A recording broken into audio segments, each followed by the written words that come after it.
قفصة مراية تتكلم، مراية تتكلم. 3 إشكاليات كبرى. هي أول شيء الأراضي الاشتراكية اللي توا معناها بقات قرابة 15%، معناها اللي هي فيها مشاكل. ال 15% ذوما نحن توا معناها قاعدين تعرف ثم تنقيح نتاع القانون نتاع الأراضي الاشتراكية. هذا مش باش نعرضوه توا على مجلس نواب الشعب، لكن باش نعرضوه على الناس، على المواطنين، بما فيها ولاية قفصة، اللي هما لازم يعطيونا رايهم، المجتمع المدني يعطينا رايهم باش نجيبوا لهم التنقيح قدامهم، واذا كان يحبوا معناها ثم اقتراحات اخرى باش يقع اخذها بعين الاعتبار باش نحاولوا نتقدموا في حل الاشكاليات نتاع الاراضي الاشتراكيه. ثم مشكله ثانيه زاده، ثم مشكله قطعه 11 هذيا اللي تم بالاساس منطقه السند والقصر. هذه معناها اللي معناها تحطت على اساس انها ملك الدوله من بموجب امر علي عام 1905، اكثر معناها من قرن و10 سنين. المواطنين يتصرفوا فيها من وقتها بانين كل شيء. معناها توا مقدمين قضايا في المحكمه العقاريه. انا نقولها اني اتمنى ان المحكمه العقاريه تحكم لفائده المواطنين، لانهم هم اللي متصرفين فيها بكل وضوح.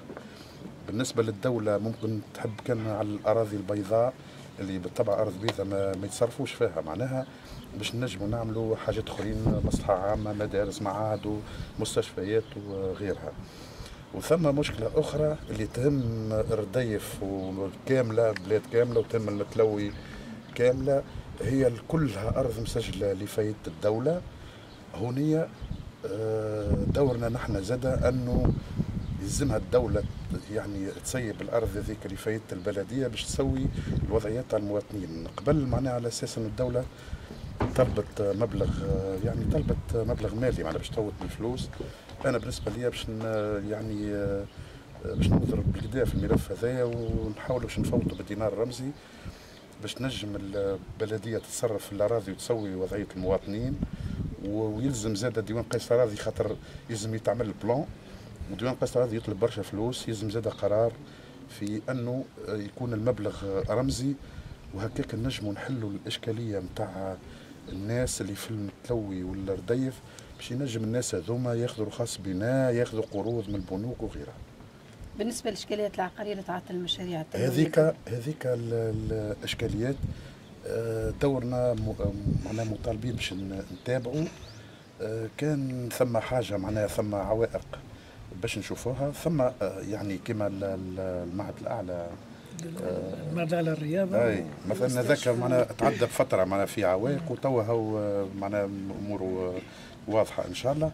اشكاليات اخرى متعلقه بالقطب التنموي وغيره، هذيك نحن باش نقعدوا نتابعوا، وانا دوري اني باش نسرع معناها باش نسرع باش الامور تتم في سرعه في الجلسات وكل شيء. هو طول الاجراءات كتفويت من صبغه الارض لصبغه الارض، وديما الناس معناتها توجه ما نقولش اونتر كيمي 7 ايام لوزارتكم وزاره الفلاحه.